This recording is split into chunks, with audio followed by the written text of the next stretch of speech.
Olá! Tudo bem com você? Tudo certinho? Você tem feito os estudos bíblicos? Tem corrido atrás, lido de novo, continuado a estudar?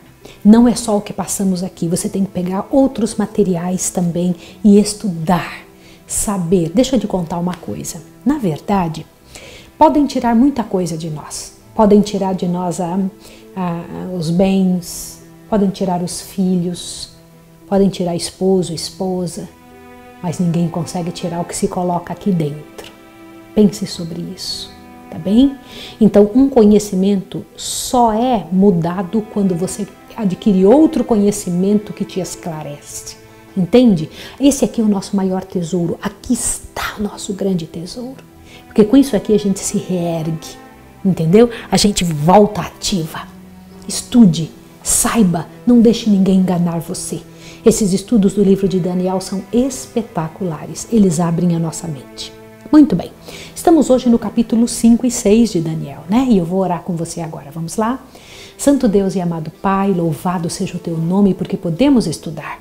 O Senhor nos deu condições disso e eu quero te pedir que abençoe agora essa pessoa que está em casa. Coloca a sua mão sobre ela, fortalece essa pessoa. Em nome do Senhor Jesus, dá-nos o teu Santo Espírito, a companhia dos teus anjos. Amém. Vamos lá? Eu quero muito que você estude. Abre a sua Bíblia no capítulo Daniel 5 e 6, tá bom? Daniel 5. Fique imaginando se você ouvisse de um rei a seguinte proposta. Vou te dar metade dos meus bens, metade do meu reino, metade do meu poder, se você fizer tal coisa para mim. Como você se sentiria? Importante? Pois o capítulo 5 de Daniel é muito interessante e houve uma proposta dessa, e maior ainda, você vai entender agora. O neto de Nabucodonosor, rei da Babilônia, estava no poder, Belsazar. E Belsazar então estava ali, envolvido com todo o reino, mas ele era um adúltero, envolvido em um homem dado ao vinho. Observe o que está escrito aqui no verso 1. O rei Belsazar deu um grande banquete a 1000 dos seus grandes, bebeu vinho na presença deles. Mas ele fez uma coisa pior que isso. Dê uma olhada no verso 2.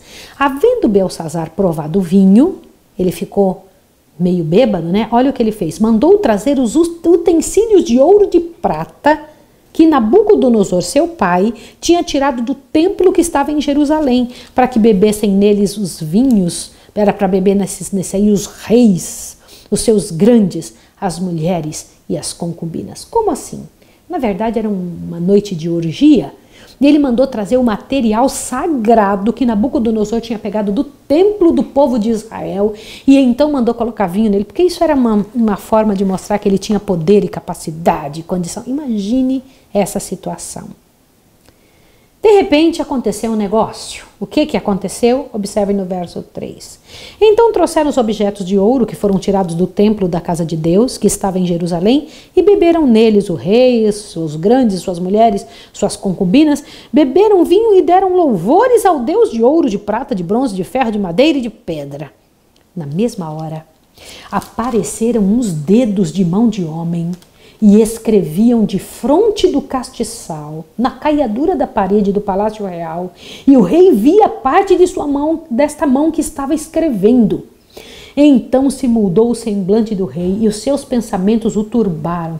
As juntas dos seus lombos se relaxaram, os seus joelhos bateram no outro. Imagine essa situação, ele ficou tão desesperado. Eu acho que ele deve ter pensado assim, será que eu estou bêbado vendo essa mão, esses dedos escrevendo na parede sem ter um corpo? E ele ficou tão angustiado com aquilo, ele mandou chamar os astrólogos, os magos, o povo do reino. O que é isso então que eu estou vendo? Ninguém sabia. Para variar, é sempre assim. Quando a gente deposita a nossa confiança, né, em quem não tem condição de resolver, sempre dá nisso. Mas me dá uma dó muito grande, sabe? Ninguém pôde dar a interpretação daquela situação. Então a rainha mãe, ela se lembrou de que Daniel uma vez tinha interpretado o sonho do rei. Então ela pegou e fez uma coisa interessante. Disse, tem um homem entre os trazidos da Babilônia, que tem uma cabeça fantástica, tem uma capacidade e uma unção. Quando o rei mandou chamar, o Belsazar mandou chamar Daniel, olha o que ele comentou sobre Daniel no capítulo o capítulo 5, verso 14. Ouvi dizer a teu respeito que o Espírito dos deuses está em ti e que a luz e o entendimento e a excelência e a sabedoria se acham em ti. Eu acho tão bonito isso, sabe? Então entram todos aqueles sábios, aquelas pessoas importantes que não tinham conseguido decifrar. Eu fico imaginando a situação, o rosto deles, né? Que situação difícil. Mas Daniel então entra. Quando Daniel entra, toda a situação muda. Imagine as pessoas confiando em quem não deviam confiar. É assim que acontece, quando a gente coloca a nossa confiança em quem não tem a unção e o Espírito de Deus. E aí Beltsazar disse o seguinte para Daniel. Dá uma olhadinha aí no verso 16. Eu, porém, tenho ouvido dizer que de ti que pode dar interpretações e solucionar problemas difíceis. Eu acho tão interessante isso, solucionar problemas difíceis. Agora, se puderes ler esta escritura e fazer-me saber da sua interpretação, serás vestido de púrpura, terás cadeia de ouro ao pescoço e no reino será o terceiro dominador. Olha o que ele disse. Você vai conseguir muita coisa. Não podia ser o segundo, né? Porque Nabonibo era o primeiro, tá? Agora veja. 17. Então respondeu Daniel na presença do rei. Olha a resposta de Daniel. As tuas dádivas fiquem contigo e dá os teus presentes a outro. Todavia, lerei ao rei a escritura e lhe farei saber a interpretação. Presta atenção nisso aqui. Olha o que ele diz. Veja o verso 18. Ó rei, o Altíssimo Deus deu a Nabucodonosor teu pai, porque os avós eram chamados de pais também, tá? O reino, a grandeza, a glória e a majestade. Por causa da grandeza que lhe deu, povos e nações, línguas tremiam e temiam diante dele. A quem queria matar, matava. A quem queria deixar com vida, deixava com vida. A quem queria engrandecer, engrandecia. E a quem queria abater, abatia. Mas quando o seu coração se exaltou e seu espírito se endureceu em soberba, foi derrubado do seu trono real e passou dele a sua glória. Foi tirado dentre os filhos dos homens e seu coração foi feito semelhante ao dos animais. Olha o que diz aqui. E a sua morada foi com os jumentos selvagens e fizeram-no comer erva como bois. Lembra do capítulo 4 que nós já estudamos? Foi isso aqui, ó. Olha só. E pelo orvalho do céu foi molhado o seu corpo, até que conheceu que Deus o Altíssimo tem domínio sobre os reinos dos homens, a quem quer constituir sobre eles. Agora presta atenção. Mas tu, seu filho Beltsazar, não humilhaste o teu coração, ainda que soubeste de tudo isso. Em vez disso, levantaste-te contra o Senhor Deus do céu, pois foram trazidos utensílios da casa de Deus perante ti, e tu e os teus grandes e as tuas mulheres e tuas concubinas bebeste vinho nele. Além disso, destes louvores aos deuses de prata, de ouro, de bronze, de ferro, de madeira, de pedra, que não veem, não ouvem nem falam, mas em Deus em cuja mão está a tua vida e todos os teus caminhos, a este não glorificaste. Que coisa! Você sabia que muitos de nós fazemos isso? Nós fazemos isso, nós agimos assim. Eu acho isso terrível. Nós damos glórias aos deuses deste mundo, nós nos fiamos na vontade humana, nós brincamos e cometemos sacrilégio contra Deus. Do que eu estou falando? Deixa eu falar uma coisa para você muito séria. Nós não damos valor ao que é sagrado. Você já viu como é que nós entramos no culto? Já percebeu com que roupa nós nos apresentamos lá? Que coisa terrível, que falta de reverência.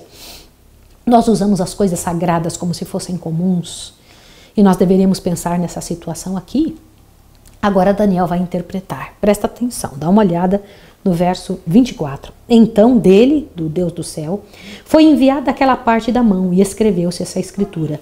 Esta escritura que escreveu é Mene, Mene, Tekel e Parsim. Essa é a interpretação daquilo. Mene, contou Deus o teu reino e o acabou. Imagina que situação. 27. Tekel, pesado foste na balança e foste achado em falta. Deixa eu comentar uma coisa contigo. É muito sério comentar sobre este julgamento. Pesado foste na balança e achado em falta. Você sabia que todos nós estamos passando pelo julgamento divino? Todos. Você e eu estamos passando pelo julgamento divino. Nós temos esse tipo de situação sendo passada a nosso respeito. Veja o 28. Pérez, dividido foi o teu reino e dado aos medos e aos persas. Lembra disso? Agora, então mandou Beltsazar que vestissem a Daniel de púrpura e lhe pusessem uma cadeia de ouro ao pescoço e proclamassem a respeito dele que havia de ser o terceiro dominador do reino. Mas naquela mesma noite, veja o verso 30, foi morto Beltsazar, rei dos caldeus, e Dario o Medo, ocupou o reino com idade de 62 anos. Irmãos, isso para mim é tremendo, tremendo, tremendo. Que coisa séria! Quantas chances Deus tinha dado para Belsazar? Quantas vezes, quantos detalhes Deus tinha mostrado para ele? Quantas chances dele entender a respeito da vida? Ele não quis. Morreu perdido. Levou o reino ao buraco. Eu, se fosse você, tomaria tempo para poder observar e ler a respeito da queda do Império Babilônico. Você precisa ler sobre isso. E ver quantos detalhes interessantes aconteceram ali por causa do tipo de orgia, vida devassa, a quantidade muito grande de ouro e dinheiro na mão que o povo não soube reter, não soube segurar. Eu esses dias estava lendo, ontem mesmo, estava lendo um negócio interessante. Cuide dos centavos e os dólares mesmo cuidarão de si. Os dólares cuidarão de si mesmos. Isso é muito interessante. Como é terrível quando alguém tem demais, eu não estou falando só de bens financeiros ou materiais, mas quando tem muitas pessoas sobejam, né? Eles jogam fora. E que pena que não dar valor e nem não dar importância às bênçãos que nós estamos tendo. Mas dá uma olhadinha o capítulo 6. O capítulo 6 é tremendo e todo mundo sabe, já ouviu falar de Daniel na cova dos leões. Mas eu vou pincelar alguns detalhes para você. Daniel capítulo 6, verso 1, começa, já não é mais o reinado da Babilônia, já é o reinado medo-persa. Dá uma olhada. Pareceu bem a Dario constituir sobre o reino a 120 sátrapas que estivessem sobre todo o reino. Aqui já é o reino dos medos, tá? Presta atenção. E sobre eles 3 presidentes, dos quais Daniel era um. Imagine agora Daniel, da nossa família, é um dos presidentes do mundo, lá do Império Medo-Persa. Mas como Daniel tinha uma vida diferente, um jeito diferente de ser, o rei resolveu colocá-lo como um dos principais. Imagina que ele seria o governante primeiro do mundo. Observe essa informação aqui no verso 3. Então mesmo Daniel se distinguiu dentre os presidentes e sátrapas, porque nele havia um espírito excelente, o rei pensava constituí-lo sobre todo o reino, mas isso gerou um ciúme danado. Você sabia que uma das maiores características de Satanás em alguém é ciúme, inveja, tentar derrubar os outros? Foi isso que esses homens tentaram fazer. Ficaram olhando Daniel e ficaram tentando encontrar algum defeito nele para tentar tirar o cartaz, a vitória dele diante do rei. Você sabia que é bem isso que o diabo faz com algumas pessoas? O diabo tenta fazer com que aquela pessoa que vai trazer algum benefício para o mundo receba o descrédito por causa de alguma situação que algumas pessoas invejosas tentam encontrar a respeito daquela vida. Eu ainda vou fazer um sermão sobre isso para que você entenda como é sério, como o diabo nos usa para destruir aqueles que ele teme. Ouça bem isso. E foi assim. Ficaram tentando encontrar na vida de Daniel alguma coisa errada, não encontraram nada. Falaram, então vamos encontrar na religião dele? E observaram que ele orava 3 vezes por dia. De manhã, de tarde, à noite, ainda com a janela aberta, olhando para o céu. É muito gostoso orar, olhando para fora, olhando para o céu, observando o Deus eterno, imaginando um dia poder ver-lhe o rosto, né? Então Daniel orava assim. E aí esses invejosos pensaram, vamos arrumar uma coisa? Vamos arrumar um jeito de que durante um espaço de tempo, se alguém adorar outro Deus, que não o Deus dos medos e dos caldeus, que não o próprio rei Dario ou próprios deuses daqui, se arrumar um jeito de fazer com que alguém, durante um tempo, seja provado nisso, que não adore outro Deus a não ser o nosso Deus. Assim a gente pega Daniel. E foi isso mesmo, quer ver? Ó? Dá uma olhadinha aqui. Observa que coisa séria. Verso 5. Então esses homens disseram, vamos ler o verso 4 juntos. Ó. Então os presidentes e os sátrapas procuraram achar alguma ocasião contra Daniel a respeito do reino, mas não podiam achar ocasião ou culpa nele, porque ele era fiel e não se achava nele nenhum vício, nenhuma culpa. Como eu queria isso em mim. Nenhum vício e nenhuma culpa. Agora avante. Então esses homens disseram, nunca acharemos coisa alguma contra Daniel, se não procurarmos contra ele e a lei de seu Deus. Olha bem. Então esses presidentes e sátrapas foram juntos ao rei e disseram, ó rei Dario, vive para sempre. Todos os presidentes do reino, eles já disseram que era todo mundo agora, ó, prefeitos e sátrapas, conselheiros e governantes, concordam que o rei deve baixar um decreto e fazer firme o interdito de que qualquer que por espaço de 30 dias fizer uma petição a qualquer deus ou a qualquer homem e não a ti, o rei, seja lançado na cova dos leões. Aí o rei simplesmente vai e assina isso, né? Que acaba assinando, agora te assuste. Quando Daniel ouviu falar disso, eu imagino o que passou no coração de Daniel, e um dia eu vou conversar muito com Daniel sobre isso. E ele chega, olha que coisa interessante, pega, irmãos, e continua orando ao seu Deus. É o seu Deus que ele ora. E ainda com a janela aberta. Você sabia disso? Foi com a janela aberta. Dá uma olhada aqui, que coisa interessante. Veja o verso 10. Ora, quando Daniel soube que a escritura estava assinada, entrou em sua casa, no seu quarto em cima, onde estavam abertas as janelas para o lado de Jerusalém, e 3 vezes ao dia se punha de joelhos, orava e dava graças diante do seu Deus, como também antes costumava fazer. Então aqueles homens foram juntos e acharam Daniel orando e suplicando diante do Deus do céu. Puxa, que posição fantástica, né? De encontrar algum servo de Deus no momento de crise, orando e suplicando a Deus. Então eles foram correndo e contaram para Dario. E disseram, agora o senhor tem que fazer valer essa assinatura sua, o senhor vai ter que fazer valer este edito, essa lei que o senhor colocou. E olha, Dario amava Daniel. Daniel era um homem excelente, era impressionante. E então, lá foi Daniel colocado na cova dos leões. Só que o rei não conseguiu dormir aquela noite toda, sabia? Ele ficou pensando, que situação. Como que eu fui entrar numa situação dessa, de trazer uma situação dessa para Daniel? Imagina, ele não conseguiu dormir a noite toda. Que coisa triste, sabe? Muito, muito triste. Mas ele, antes de colocar Daniel lá, ele disse uma coisa no verso 16. Ó. Então o rei ordenou que trouxessem Daniel e o lançassem na cova dos leões. Disse o rei a Daniel, o teu Deus, a quem tu continuamente serves, ele te livrará. Olha só isso aqui. O próprio rei disse, esse Deus a quem você serve. Porque você sabe que, eu quero comentar isso aqui com você. Você sabe que a nossa atitude frente aos problemas, frente às dificuldades, frente às situações, prova a que Deus que nós servimos, mostra quem é que está nos comandando, quem é que está cuidando da nossa história, quem está colocando as palavras na nossa boca, quem é que está direcionando a nossa mente. É isso mesmo que você está ouvindo. Isso é muito sério. E o rei admirava isso. E você sabe que a santidade faz as pessoas fazerem reverência na nossa frente. Até o diabo se queda na frente da santidade. Isso é verdade mesmo. E aí o rei não conseguiu dormir quando foi bem cedinho. O rei pega e vai lá na cova dos leões. E vai lá e pergunta, dá uma olhada isso aqui, ó. Olha só. Verso 18. Então o rei se dirigiu ao seu palácio e passou a noite em jejum e não deixou trazer à sua presença instrumentos de música e fugiu dele o sono. Pela manhã, a primeira luz da aurora, levantou-se o rei e foi com pressa à cova dos leões. Chegando à cova, chamou por Daniel com voz de angústia. Daniel, servo do Deus vivo. Oh, meu Deus, que coisa linda. Daniel, servo do Deus vivo. Dar-se-á o caso que teu Deus, a quem tu continuamente serves, tenha podido livrar-te dos leões. Então Daniel respondeu ao rei, ó rei, vive para sempre. O meu Deus enviou seu anjo e fechou a boca dos leões para que não fizessem dano, porque foi achado em mim inocência diante dele. Também contra ti, ó rei, não cometi delito algum.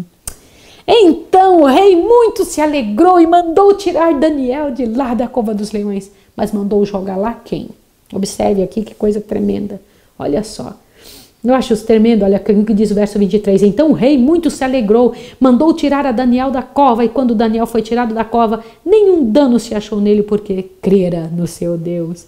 Ordenou o rei que fossem trazidos aqueles homens que tinham acusado a Daniel, e foram lançados na cova dos leões. E eles, agora veja que coisa terrível, eles, seus filhos e suas mulheres. Você sabia que o que nós fazemos afeta a nossa família? Isso me dói o coração, mas é verdade, você precisa saber disso. Como é sério tomar decisões. Quando tomamos decisões erradas, nossa vida toma um rumo de destruição, mas não somos só nós que caímos no precipício. Você tem que pensar sobre isso. E aí aconteceu o quê? Observe, presta atenção aqui. Olha só. E ainda não tinham chegado ao fundo da cova, os leões se apoderaram deles e lhes esmigalharam todos os ossos. Então o rei mandou fazer mais uma outra coisa. Então o rei, Dario, escreveu a todos os povos, nações e gente de diferentes línguas que moram em toda a terra, a paz vos seja multiplicada. De minha parte é feito um decreto que pelo qual em todo o domínio do meu reino os homens tremam e temam perante o Deus de Daniel, porque Ele é um Deus vivo e permanece para sempre. O seu reino não se pode destruir e seu domínio jamais terá fim. Ele livra e salva, opera sinais e maravilhas no céu e na terra. Ele livrou Daniel do poder dos leões. Foi assim que Daniel prosperou no reinado de Dario e no reinado de Ciro, o persa. Louvado seja o nome do Senhor. Estar do lado do certo sempre é levantar Deus diante deste mundo. Você será testado diante do mundo. O governo testará você. Você sabia disso? Eu preciso te dizer isso. Quando nós nos aprofundarmos nesse estudo, você vai se assustar. Vamos começar com Daniel 7 na próxima vez e você vai ver que tremendo que é. Quando entrar em Daniel 8, você vai se impressionar com a quantidade de situações que são relacionadas à sua vida e à da sua família vão ainda acontecer neste mundo. Até agora nós estudamos coisas que já aconteceram. Daniel 7 em diante, vamos estudar o que ainda vai acontecer. Vamos fechar os olhos e pedir forças a Deus? Santo Deus e amado Pai, glórias ao Teu nome para sempre, por Tua misericordiosa bondade e cuidado. Obrigada, Senhor, porque na Tua mão tudo é verdadeiro e ninguém pode brincar com o Teu nome, Senhor. Nos ajude a sermos reverentes. Ensina-nos também, Senhor, a dar a Ti o devido respeito. Que não venhamos tomar posição como tomaram esses homens contra Daniel, perseguindo por inveja. Ensina-nos a viver da maneira correta. Abençoe essa pessoa que está nos ouvindo, em nome de Jesus. Amém. Deus abençoe você. Até o próximo estudo.